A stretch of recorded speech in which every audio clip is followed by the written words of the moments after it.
नमस्कार, मैं हूं आपके साथ सुहेल खान। हमारी खास पेशकश किराए के आश्रम में आपका स्वागत है। वृद्धाश्रम, जब भी ये शब्द आता है तो जहन में जो तस्वीर उभर कर सामने आती है उसमें एक सामान्य सा घर और उसमें रहते कई बुजुर्ग दिखाई देते हैं। लेकिन इस बीच खबर है कि सरकार अब इन किराए के आश्रमों को सर्व सुविधा युक्त करने जा रही है। यानी पैसा खर्च करने वाले इसमें एसी रूम से लेकर वो तमाम सुविधाएं हासिल कर सकेंगे जिसकी उनको जरूरत है। लेकिन सवाल ये है कि क्या तमाम सुविधाएं और पैसे परिवार से मिलने वाले सुख का पर्याय बन सकेंगी और जीवन के आखिरी पड़ाव में बच्चों के साथ ना होने के गम को कम किया जा सकेगा? और अगर सिर्फ पैसे वालों के माँ बाप ही इन आश्रम में रह सकेंगे तो फिर गरीब के आंसू कौन पहुंचेगा? सवाल तो ये भी है कि आखिर वृद्धाश्रमों को लेकर हमारी जरूरतें लगातार बढ़ती क्यों जा रही हैं? तो अगले आधे घंटे में ऐसे ही कुछ सवालों के जवाब तलाशेंगे, जुड़ेंगे कुछ खास मेहमानों के साथ।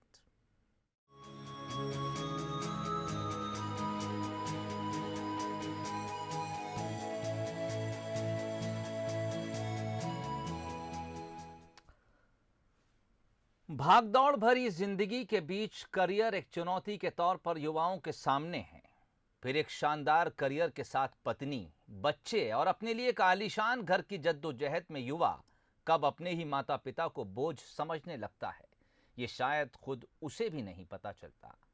ऐसे में कई बार बुजुर्ग माता पिता को भारी परेशानी का सामना करना पड़ता है। लेकिन इस बदलते समाज के बीच ओल्ड एज होम राहत की उम्मीद जगा रहे हैं। अब सुविधाओं से लैस प्रदेश का पहला सरकारी वृद्धाश्रम भोपाल में बनने जा रहा है। लेकिन यह मुफ्त नहीं होगा, इसका किराया आपको चुकाना होगा। देखिए ये खास रिपोर्ट, उसके बाद चर्चा।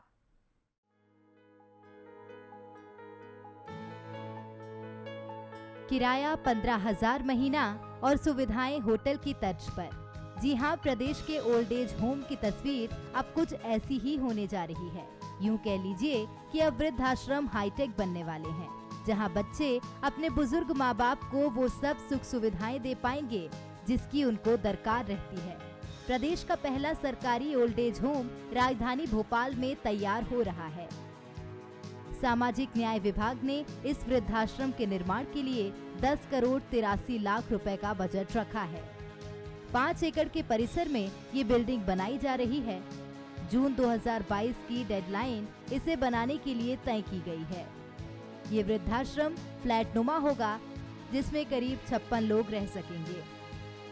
जरूरत के हिसाब से लोगों की संख्या को बढ़ाया भी जा सकेगा। पहले पाव की तर्ज पर बुजुर्गों को एसी और नॉन एसी कमरे दिए जाएंगे। ओल्ड एज होम में बुजुर्गों के मनोरंजन का भी पूरा ध्यान रखा जाएगा। ओल्ड एज होम यानी कि वृद्धाश्रम। वृद्धाश्रम शब्द सुनते ही हमारा मन दुखी हो उठता है और हमारे मन में उन बच्चों के लिए और आने वाली पीढ़ी के लिए घृणा हो जाती है और हम उन्हें कोसने लगते हैं कि आखिर क्या आज के बच्चों के पास और उन तमाम आने वाली पीढ़ी के पास, उन बच्चों के पास क्या इतना भी वक्त नहीं है, इतना भी समय नहीं है कि वो अपने माँ बाप को अपने साथ रख सकें। हम राजधानी भोपाल के उसी परिसर में मौजूद है जिस 5 एकड़ भूमि पर वृद्धाश्रम बनाने का फैसला सामाजिक न्याय विभाग ने लिया है, जहां पर करीब 56 से अधिक बुजुर्ग रह सकेंगे। उनके लिए तमाम सुविधाएं मौजूद रहेंगी। किराए के इन वृद्धाश्रम से जुड़ा अब दूसरा पहलू भी जान लीजिए। दरअसल अब वक्त बदल गया। उंगली पकड़कर चलना और पहला अक्षर सिखाने वाले माँ बाप वृद्धाश्रम में अपने दर्द भरे दिन काट रहे हैं। भारतीय परंपरा में माँ बाप का स्थान भगवान से भी ऊपर है, लेकिन समय के साथ देश के लोग भी पश्चिमी संस्कृति में ढलते जा रहे हैं। एकल परिवार आज वक्त का तकाजा भी बन गया है। शायद यही वजह है कि विदेशों की तर्ज पर देश के दूसरे शहरों में ओल्ड एज होम्स का चलन बढ़ गया है। वृद्धाश्रम समाज की एक महती ज़रूरत बनती चली जा रही है। कुछ हमारे यूथ जो इस तरफ ध्यान नहीं दे रहे हैं, उनके कारण परिवार टूटने के कारण बढ़ते वृद्धाश्रम आज अपनी जगह समाज में ले रहे हैं। पर ये सामाजिक न्याय विभाग का एक बहुत अनुकरणीय कार्य मैं कहूँगी कि उन्होंने एक बहुत बड़ा समाज में एक डिसीज़न लेके हमारे माता पिता के लिए एक बहुत अच्छी व्यवस्था करी है। वैसे तो बुजुर्गों के लिए परिवार से बेहतर कोई जगह नहीं होती, लेकिन बदलते समाज में वृद्धाश्रम का दौर भी शुरू हो चुका है। ऐसे में सरकार ने कोशिश की है कि बुजुर्गों को हर वो सुख सुविधा मिले जो जीवन के आखिरी पड़ाव में जरूरी है। साथ ही उन बच्चों की बड़ी चिंता भी खत्म होगी जो किसी वजह से अपने माँ बाप की देखभाल नहीं कर पाते। Bureau report, Bansal news. अफसोस कि जिस माता पिता की उंगली पकड़कर आपने चलना सीखा, जब उसे आपके सहारे की जरूरत पड़ती है तो आप उसे ही छोड़ देते हैं। आज चर्चा करेंगे और कुछ गंभीर सवालों के जवाब तलाशने की कोशिश करेंगे। मिलिए मेरे साथ मेहमानों से। डॉक्टर रीनू यादव इस वक्त मेरे साथ मौजूद हैं, आज समाज सेवी हैं। रीनू यादव, स्वागत है आपका। माधुरी मिश्रा को आज हमने बुलाया है, आप संचालिका हैं, अपना घर नाम से एक वृद्धाश्रम चलाती हैं, पिछले 30 साल का तजुर्बा इनके साथ है। माधुरी जी, आपका भी बहुत स्वागत है। और एक खास मेहमान आज हमारे साथ जुड़ी हैं, अंजलि श्रीवास्तव उनका नाम है। अंजलि जी, आपका भी बहुत स्वागत है। और दरअसल अंजलि जी को मैंने खास इसलिए कहा क्योंकि ये एक ऐसी माँ हैं जो उस दर्द को भुगत रही हैं, बर्दाश्त कर रही हैं जो उन्हें उनके अपनों ने दिया है। मैं डॉक्टर रीनू यादव के साथ शुरुआत करना चाहूँगा।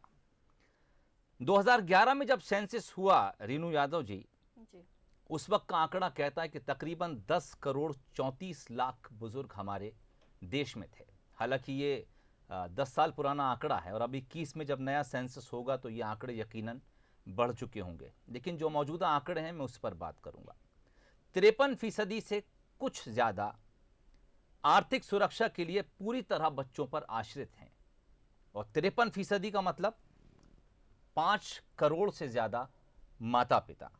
केवल 20% ऐसे हैं जो आंशिक रूप से अपने माता पिता पर निर्भर हैं और 26% ऐसे हैं जिनके पास इतना पैसा है या संसाधन है कि वह अपना ख्याल खुद रख लेते हैं। तो 2011 का आंकड़ा 5 करोड़ से ज़्यादा ऐसे माँ बाप जो अपने बच्चों के ऊपर निर्भर हैं। और अब हम उस पश्चिमी संस्कृति की तरफ तेज़ी से बढ़ रहे हैं जहां जब आप बुजुर्ग हो जाते हैं तो फिर आप अकेले हो जाते हैं। ये बात हम पश्चिमी देशों में देखते आ रहे हैं और चलन बड़ी तेजी के साथ अब हमारे देश में भी बढ़ रहा है। जी सोहेल जी, इस पर मैं बोलना चाहूँगी कि जब माता पिता बुज़ुर्ग होते हैं तो वो ये सोचते हैं कि हम अपनी रिटायर्ड लाइफ बहुत ही अच्छी तरीके से एंजॉय करेंगे और अपने फैमिली वालों के साथ हम इसको एंजॉय करेंगे, अपने बच्चों को समय देंगे, जो कि वो शायद अपने पूरे जीवन में नहीं दे पाते क्योंकि वो अपने बच्चों के लिए कमाने में व्यस्त थे, अपने बच्चों के लिए अच्छा घर बनाने और उनको एक सामाजिक सुरक्षा और उनको एक फाइनेंशियल सिक्योरिटी देने में बिजी थे। लेकिन होता क्या है, जब वो अपने ओल्ड एज में आते हैं और बच्चों की तरफ देखते हैं, अपने सहारे के लिए, एक सहारे के तौर पे अपने बच्चों की तरफ देखते हैं, तो वो कहीं ना कहीं वो बच्चा ही उनसे मुंह मोड़ लेता है। इसका रीज़न काफ़ी हद तक आपने बताया कि जो जैसी पाश्चात्य संस्कृति हमारे देश की ओर भी रुख कर रही है, तो पाश्चात्य संस्कृति में मैं एक बात बोलूँगी कि वहाँ पर आप देखिए कि बुज़ुर्ग या कहना चाहिए माँ बाप सिर्फ 10 या 12 साल की उम्र तक अपने बच्चों को फाइनेंशियल सिक्योरिटी या उनको खर्चे देते हैं और इसके बाद बच्चा खुद ही अपनी फाइनेंशियल कंडीशन को इम्प्रूव करने के लिए वो या तो पार्ट टाइम जॉब करता है या फिर अपनी पूरे बर्डन्स खुद ही उठाता है। ये पाश्चात्य देशों के बारे में मैं बात कर रही हूँ। और उसके बाद वो शादी करके अपने घर, अपना एक अलग घर सेटल कर लेता है और पेरेंट्स अपने घर में रहते हैं। ये जनरली वहाँ का एक चलन है। बट आप देखिए कहीं ना कहीं इंडिया में भी ये चीज़ आ चुकी है, लेकिन भारत में ये कैसे डिफरेंस है पाश्चात्य संस्कृति के कंपैरिजन में। यहाँ पर हम पेरेंट्स अपने बच्चों को लगभग 25 साल की उम्र तक उनको फाइनेंसेस प्रदान करते रहते हैं। उनकी आप सोचिए, आज हमारा बच्चा बीमार होता है तो हम सब कुछ छोड़कर उसकी सेवा में लग जाते हैं। कहीं ना कहीं हमने हमारी हर फाइनेंशियल सोशल लाइफ अपने बच्चों के लिए सैक्रिफाइस की हुई है। तो यहाँ पर जो भावनात्मक जुड़ाव है हम इंडियन पेरेंट्स का अपने बच्चों के साथ, वो पाश्चात्य देशों के कंपैरिजन में काफ़ी ज़्यादा है। तो मुझे लगता है कि जब रिटायरमेंट के बाद पेरेंट्स घर पर रहने आते हैं और कहीं ना कहीं वो एक उपेक्षा, एक निरादर फील करते हैं, तो उनको लगता है कि कहीं ना कहीं उनको वृद्धाश्रम में मूव कर लेना चाहिए। तो ये एक मेरा इस बारे में ये एक राय है। और सरकार के जो कदम उन्होंने उठाए हैं एक हाईटेक वृद्धाश्रम बनाने के लिए, मैं उसकी बहुत बहुत सराहना करना चाहूँगी। लेकिन उसके साथ एक और बात कहना चाहूँगी कि ये सिर्फ उन लोगों के लिए ही क्यों जो इसको अफोर्ड कर सकते हैं। उन पेरेंट्स का या उन माँ बाप का क्या जो फाइनेंसेस सारे अपने बच्चों पर लगा चुके हैं और उनके हाथ में कुछ भी दरअसल नहीं हमारे बचा। देश में स्थिति इसीलिए गंभीर है कि यहाँ पर पॉपुलेशन जो है बड़ी मिक्स तरह की है। हर इंसान जो है वो सर्व सुविधा युक्त संपन्न नहीं है। हर एक सरकारी नौकरी में नहीं है जिसके बाद 60 साल की उम्र के बाद आपको एक बड़ी और मोटी रकम बतौर पेंशन मिलती हो और आप अपना खर्चा खुद उठा सकते हो। माधुरी मिश्रा इस वक्त मेरे साथ जुड़ी हुई हैं। आप संचालिका हैं, अपना घर नाम से एक वृद्धाश्रम चलाती हैं। माधुरी जी, 30 साल का आपका अनुभव है। इन 30 साल में शायद क्या आपको ऐसा याद होगा कि कोई महिला या कोई पुरुष बुजुर्ग आपके पास आया हो और वो अपनी खुशी से आया हो? ये तो बड़ा असंभव है। खुशी से आने वालों की संख्या तो बहुत कम है। पहले संयुक्त परिवार का चलन था, परिवार धीरे धीरे एकल व्यवस्था में बदल गए। हमारे माता पिता एकदम जैसे कोई उपयोगी वस्तु का उपयोग करके एक कोने में फेंक दिया जाता है, वो चलन बढ़ा। नाती पोतों को दादा दादी का सानिध्य बिल्कुल मिला नहीं, दादा दादी से दूर रहने लगे, नाना नानी से दूर रहने लगे और बहुत सारी ऐसी दूरियां जो हम जैसे लोगों ने, हमारी उम्र के लोगों ने ये चीज़ का जो विरोधाभास किया कि नहीं नहीं उनके पास नहीं जाना, इधर नहीं जाना, परिवार टूटते गए और वृद्धाश्रम बढ़ते गए। पहले तो एक ही परिवार में दादी नानी काकी एक बड़ा सा संयुक्त परिवार होता था और बच्चे जाने अनजाने कब बड़े हो जाते थे, कब उनकी ज़रूरतें पूरी हो जाती और एक अच्छे संस्कार की व्यवस्था में, अच्छी संस्कार की पाठशाला में पढ़कर वो अपने आप को योग्य बनाते। पहले भी लोग बाहर जाते थे, पहले भी लोग बाहर पढ़ते थे। सरकार ये कह रही है कि अगर आप पैसे चुका सकते हैं, मिसाल के तौर पे 15,000 रुपए चुका सकते हैं, 20,000 रुपए चुका सकते हैं, तो हम आपको एसी रूम भी दे सकते हैं, नॉन एसी रूम भी दे सकते हैं, आपको डीलक्स भी दे सकते हैं, आपको बेहतर खाना भी दे सकते हैं। लेकिन क्या ये पैसा उस दुख की भरपाई कर सकेगा? बिल्कुल नहीं कर सकेगा। अपनों ने छोड़ दिया।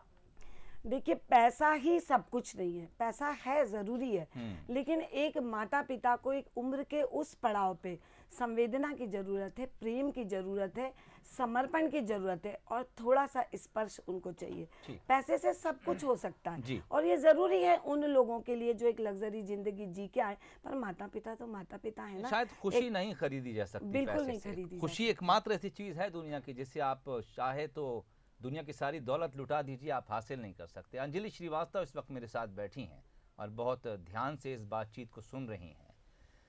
अंजलि जी, मैं इससे पहले कि आपसे कुछ पूछूं, मैं आपसे एडवांस में माफ़ी मांग लेता हूं, क्योंकि हो सकता है कि मेरे किसी सवाल से आप अतीत के उस झरोके से झांकें और आपके जख्म फिर से हरे हो जाएं।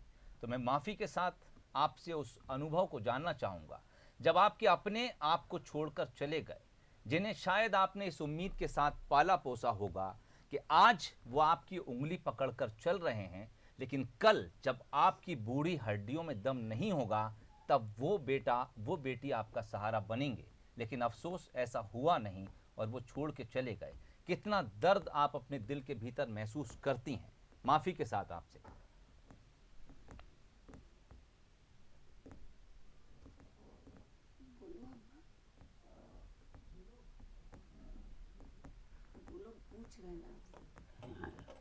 मेरे जाने के बच्चों ने घर से बाहर निकाल दिया, मुझे मारा, ठोका, ये करा। मुझे बहुत दुख मिले। मैं एक मंदिर में रहती थी। याद आती है आपको अपने परिवार की? जी। क्या चाहती हैं आप? अगर आज भी आपका बेटा आपकी बेटी आपको घर बुलाएं, आप जाएंगी वापस? मेरा बेटा आता ही नहीं है लेने। वो दिन कह के गया मैं गुरुवार को आऊँगा, कितने गुरुवार निकल गए, अब तक आया ही नहीं है बिल्कुल। एक माँ हैं आप, आपको आज भी अपने बेटे के वापस आने की उम्मीद है? मेरी बेटी नहीं है, बेटा है। आपको उम्मीद है कि आपका बेटा शायद कभी भगवान उसे सद्बुद्धि दे और वो आपको लेने आए और कहे कि माँ चलिए साथ? मुझे कोई उम्मीद नहीं है उसकी अब। अंजलि जी को उम्मीद भी नहीं है और यकीनन जब हम उनसे इस प्रोग्राम की शुरुआत में बातचीत कर रहे थे, 6 साल हो गए हैं उनको जब उनके बच्चों ने छोड़ दिया और हो सकता है इस बीच माताजी की आंख के आंसू भी सूख चुके होंगे। डॉक्टर रीनू यादव समाज सेवी हैं और यकीनन आपने समाज के कई रंग और अलग अलग पहलू देखे होंगे। क्या वो स्थिति है? आपने पाश्चात्य देशों से हमारी तुलना तो की, लेकिन हमारे अपनी परंपराएं कुछ अलग रही हैं। न्यूक्लियर फैमिली का जो दौर चला है, शायद हम उसकी अंधी दौड़ में हैं। और आप अपने नज़दीक बैठी अंजलि श्रीवास्तव को देख रही होंगी, शायद उनकी आंख के आंसू भी सूख चुके हैं। तो फिर ऐसे पाश्चात्य देशों की क्या उनसे कंपेयर करना या फिर क्या उनकी तरफ दौड़ना, जब हम अपनों को दुख देकर विकास की एक सीढ़ी पर पैर आगे जमा देते हैं। जी बिल्कुल, हम लोग बिल्कुल ही एक अंधी दौड़ में भागे जा रहे हैं, जहाँ पर आज हम लोग सब न्यूक्लियर फैमिलीज़ की ओर रुख कर रहे हैं, और जहाँ पर हम लोग दोनों ही वर्किंग हैं, जहाँ पर वर्किंग पेरेंट्स हैं, फीमेल के साथ मेल्स भी दोनों ही वर्किंग हैं, और वहाँ पर टाइम नहीं होता है कि वो हम अपने बुज़ुर्गों को टाइम दें।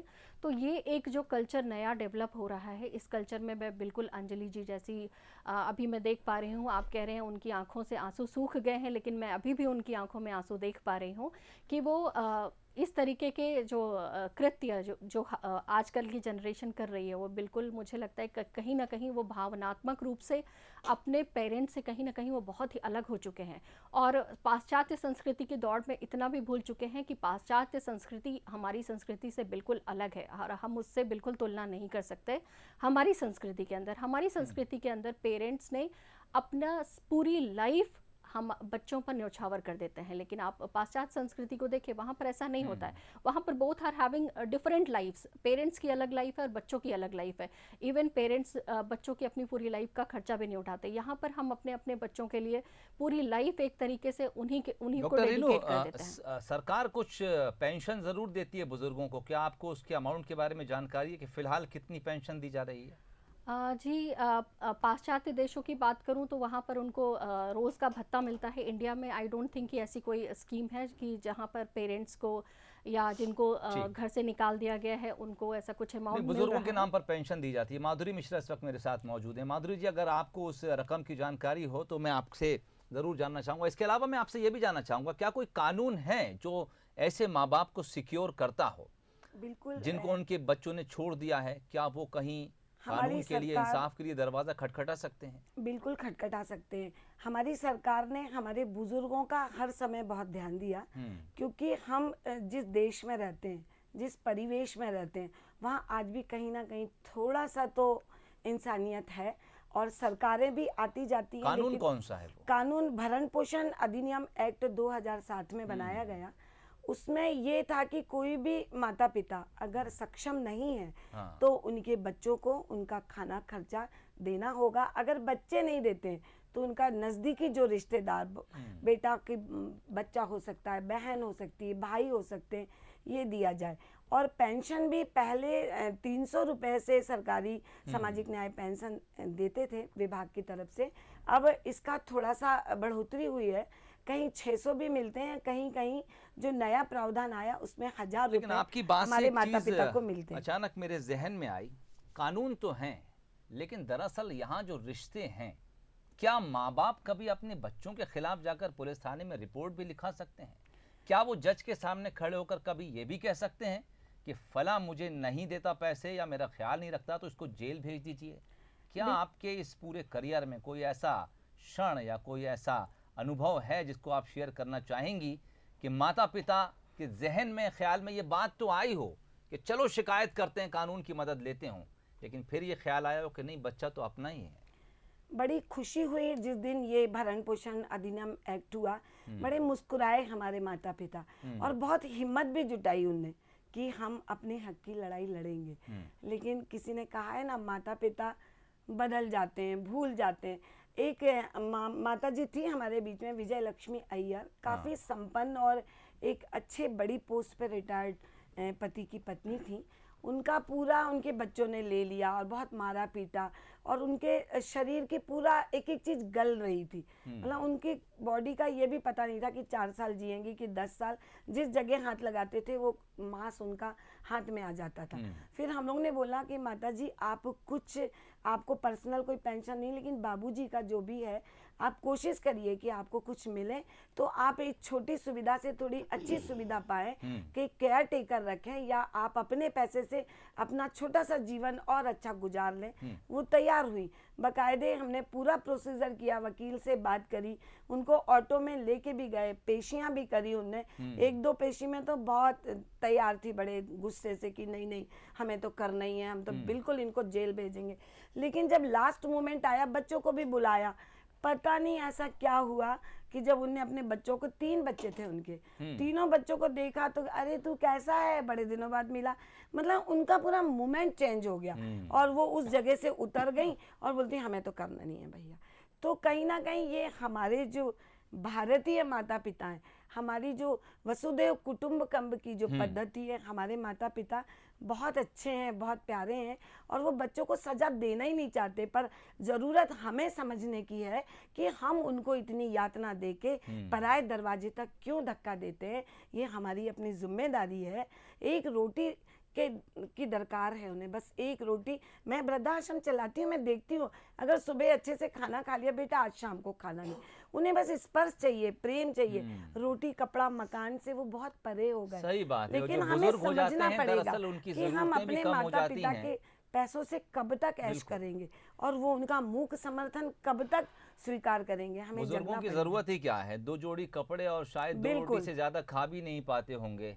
अंजलि श्रीवास्तव इस वक्त हमारे साथ बैठी हैं और चलते चलते उनसे भी वो सवाल जो मैं पूछ रहा था कि बच्चों के खिलाफ कोई माँ बाप जा सकते हैं या नहीं जा सकते। माता जी, अगर आप सुन पा रही हैं, अगर कानून सामने आए और ये कहे कि माता जी आप कहती हैं तो आपके बच्चे को सजा दी जाएगी, उसे जेल भी भेज सकते हैं, क्या आप तैयार होंगी कि आपकी शिकायत पर आपका बच्चा जेल चला जाए? मेरा बच्चा जेल चला जाए, जब वो मुझे ही नहीं चाहता तो मैं क्या कहूँगी, यही बोलूँगी, मुझे रखता ही नहीं है। उसके लिए सजा की मांग नहीं करेंगी आप? नहीं नहीं मांगेंगी? नहीं उसने तो बहुत तकलीफें दी, आपको छोड़कर चला गया, अब अगर कानून उसे सजा देता है तो आप सजा दिलवाएंगी या माफ कर देंगी? नहीं, मैं नहीं माफ़ कर सकती हूँ। लेकिन जेल नहीं जाने देंगी? हाँ। चलिए, यही वो माँ का दिल है और कहते हैं कि माँ अपनी औलाद के लिए कलेजा भी निकाल कर रख सकती है। अंजलि श्रीवास्तव, ज़्यादा उनसे सवाल भी मैं क्या पूछूं, उनसे बोलने के लिए मेरे पास शब्द नहीं, सवाल नहीं। दरअसल मैं उनका सामना भी बड़ी मुश्किल से कर पा रहा हूं और ये मेरे दिलो जहन में बात है कि कहीं ऐसा ना हो कि मेरे सवाल से उन्हें किसी तरह की कोई पुरानी याद या ऐसा कुछ अफसोसनाक मंजर याद आए जिसको लेकर वो उदास हो जाएं। बहरहाल चर्चा गंभीर है और इस देश में अब युवा ज़्यादा हैं, इसलिए हम अपने देश को युवा कहते हैं। लेकिन अगर युवा अपनी जिम्मेदारी जो उनके माता पिता के लिए है उसे नहीं समझ पा रहे या फिर ठीक से नहीं निभा पा रहे, तो एक ऑप्शन वृद्धाश्रम हो सकता है। लेकिन भारत जैसे देश में वृद्धाश्रम का क्या कुछ भविष्य है, ये कहना भी मुश्किल है। यहाँ लोगों के पास 2 वक्त की रोटी कमाने के लिए जितनी जद्दोजहद है, वो अपने माँ बाप के लिए इन पेड वृद्धाश्रमों के हज़ारों रुपए कहाँ से भरेंगे, ये एक बड़ा सवाल है। और इसीलिए शायद ज़्यादातर लोग अपने माँ बाप को किसी मंदिर, किसी मस्जिद, किसी गुरुद्वारे की सीढ़ी पर छोड़कर भाग खड़े होते हैं। वो अपने माँ बाप से नहीं भागते, वो अपनी उस जिम्मेदारी से भाग खड़े होते हैं जिसके लिए उन्हें शायद कुदरत ने अपॉइंट किया था, उन्हें जिम्मेदारी सौंपी थी। उनके इस कृत्य के लिए कुदरत कभी उन्हें माफ़ करेगी, भगवान खुदा उन्हें कभी माफ़ करेगा या नहीं करेगा, ये वही जाने। लेकिन दरअसल वो अपने पीछे जिन माँ बाप को उन सीढ़ियों पर रोता बिलखता छोड़ जाते हैं, जिन्हें माधुरी मिश्रा जैसी महिलाएं सहारा देती हैं, आखिरी उम्मीद यही बचती है। इस चर्चा में आज फिलहाल इतना ही। डॉक्टर रीनू यादव, माधुरी मिश्रा और अंजलि श्रीवास्तव जी, आपका बंसल न्यूज़ में आने के लिए और चर्चा में हमारे साथ जुड़ने के लिए बहुत शुक्रिया। आज की चर्चा में फिलहाल इतना ही, इजाज़त दीजिए, नमस्कार।